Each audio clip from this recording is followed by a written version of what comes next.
This is the WIZO Symphony Orchestra. Its players are all recent immigrants, mainly from the Soviet Union, but their music already expresses their faith in the future.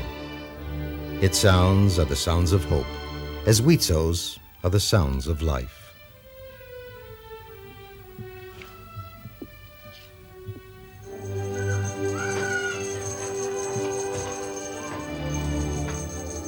At 5 months of age, Hila begins life at a WIZO daycare center. Hers is a special human story.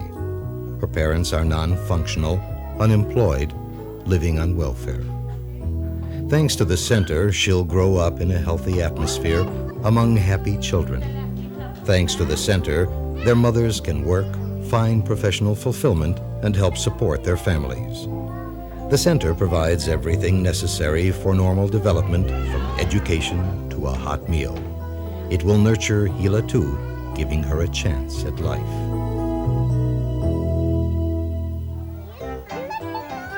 Four-year-old Natasha still speaks only Russian. Her parents in an immigrant absorption center have yet to overcome the shock of Aliyah. Once a day, Larissa, a new immigrant taking a WIZO vocational course in the next building, comes to talk with her in Russian. While Natasha learns Hebrew in a WIZO daycare center, her parents study Hebrew in an ulpan. WIZO gives them a chance to fit in.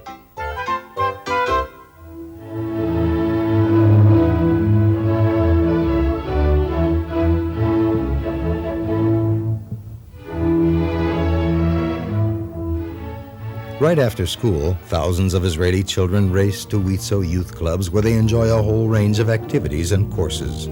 But 10-year-old Ruti and 12-year-old Tamar come to WIZO's Therapeutic Child Center. Their real names and faces have been obscured. Both come from a non-functioning family. The center is a daily alternative to a broken home. Instead of being placed in an institution, they spend the hours till evening in a warm, supportive atmosphere. They return home only to sleep. It will take plenty of love to soften their pain. WIZO gives them that love.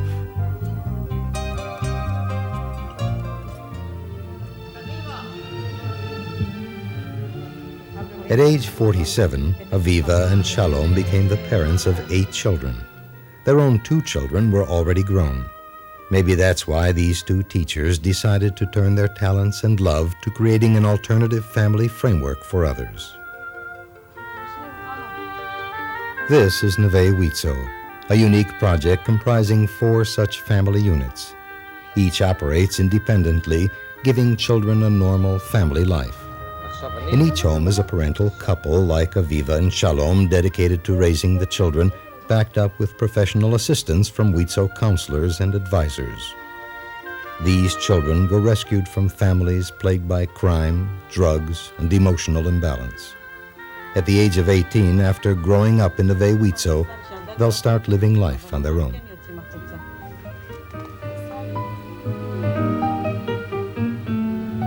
Shelley, who was 17, needed something different. She comes from a small agricultural settlement where her Kurdish parents raised chickens. It was only after being expelled from several schools that Shelley found her educational niche and the chance of learning a trade at a WIZO vocational school. When she leaves school at the end of this year, she'll be qualified to earn a living.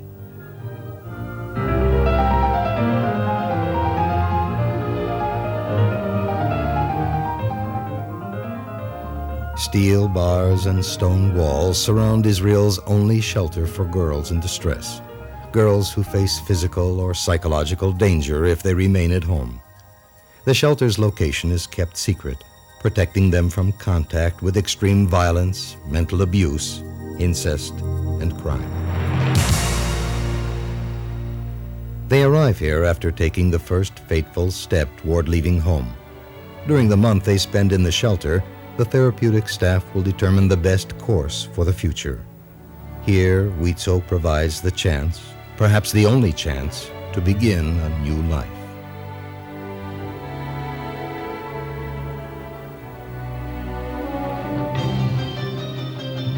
The WIZO Hadassah Canada, Hadassim's Children's and Youth Village was established years ago to rehabilitate young survivors of the Nazi Holocaust.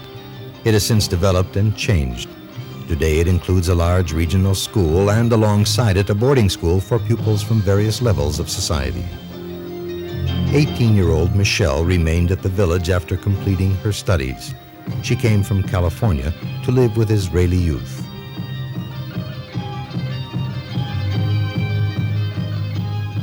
Now she must choose between returning to California and staying in Israel. For fellow student Gregory, who studies next door, there's nothing left to decide. After immigrating from the Ukraine, he's settling down in Israel. Special classes here enable newcomers to quickly find their place in a new society, to devote themselves to study far from the tribulations of transition.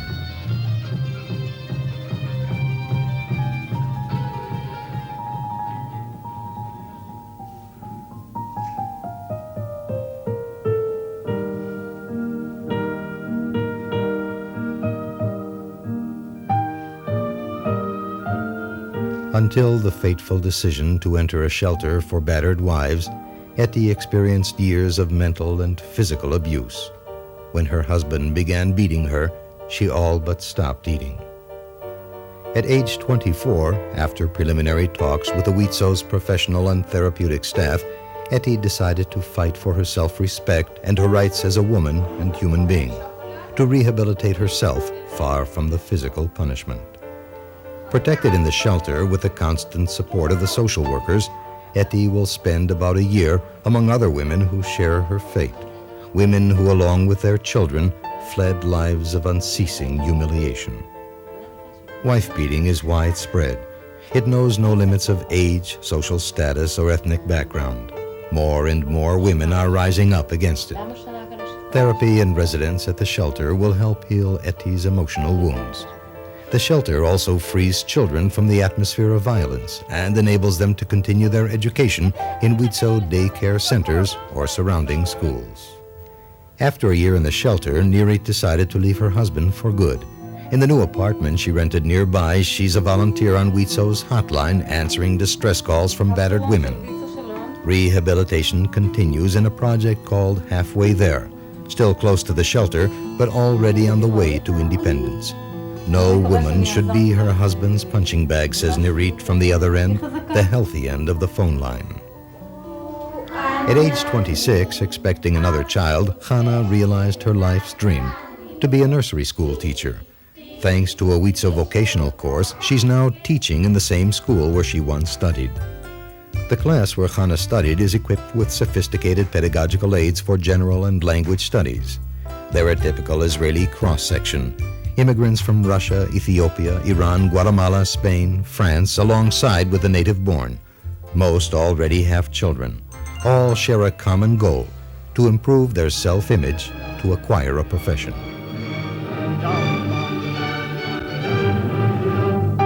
Lina Yosim immigrated to Israel on her own at the age of 31. Her husband remained in the Soviet Union to assist other potential immigrants. Dina, a WIZO volunteer, met Lina immediately upon her arrival. Like a guardian angel, Dina escorted her through all the important procedures. Dina is not unique. Volunteers from WIZO's Immigrant Absorption Department help newcomers adjust to Israeli society and guide them through all the initial stages of absorption. Everything from acquiring household goods to opening a bank account, even organizing family celebrations. As she leads the youngest of her 4 children to a WIZO daycare center, Dorit is planning a very busy day. Thanks to the center, Dorit has gone into business. At the age of 40, she's managing an auto rental company. But Dorit also manages an association that books puppet theaters into community centers. Once a week, she voluntarily brings the world of puppets to her own children's daycare center. As a woman and a mother, Dorit is realizing her potential. Limor, 32, is a legal advisor. Each year, some 5,000 women locked in personal crisis receive free counseling in 25 WIZO legal advice bureaus staffed by attorneys and volunteers. Their goal, to defend women's rights and advance their status. The legal advice volunteers are women from various walks of life who give of their time for the benefit of women. Though not lawyers, they enjoy a special status in the rabbinical courts where they may appear alongside women in distress. WIZO also sponsors a legal lobby which exerts public pressure to improve the status of women in Israel.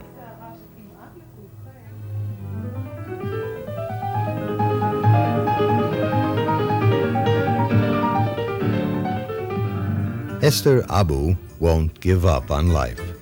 72 years old, alone in the world, diabetic, after open heart surgery, she shows up at 7 o'clock each morning in one of WIZO's sheltered employment clubs for the elderly.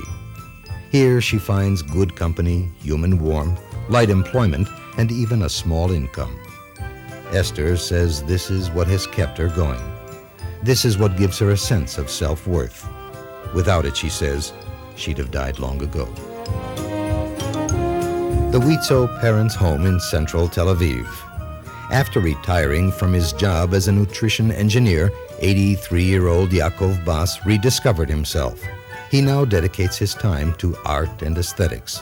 Just 3 years ago, he took up sculpture. This is the result.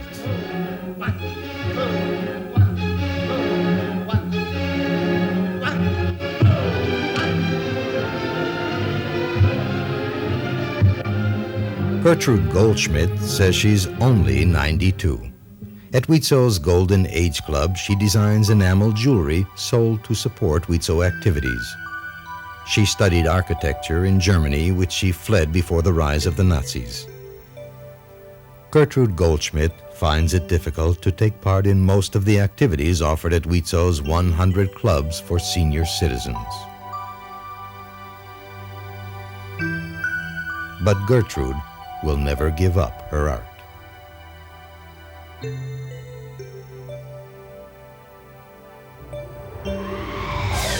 WIZO is a non-political Zionist movement comprising 250,000 women volunteers in Israel and around the world. It's the largest movement of its kind, the only Zionist organization represented as a non-governmental body at the United Nations. WIZO's primary goals are to strengthen the weak links of Israeli society, to advance the status of women, and to strengthen the bond between world Jewry and the State of Israel. WIZO works with the full cooperation and encouragement of Israeli authorities. More than one of the country's leaders has said that the Israeli society would look different without WIZO. And indeed it would. For WIZO, with all its members, separately and together, helps the people who make up society. 5-month-old Hila, 92-year-old Gertrude Goldschmidt, and the others you have seen here are just a few examples of this work. From babyhood to old age, WIZO serves the people. WIZOs are the sounds of life.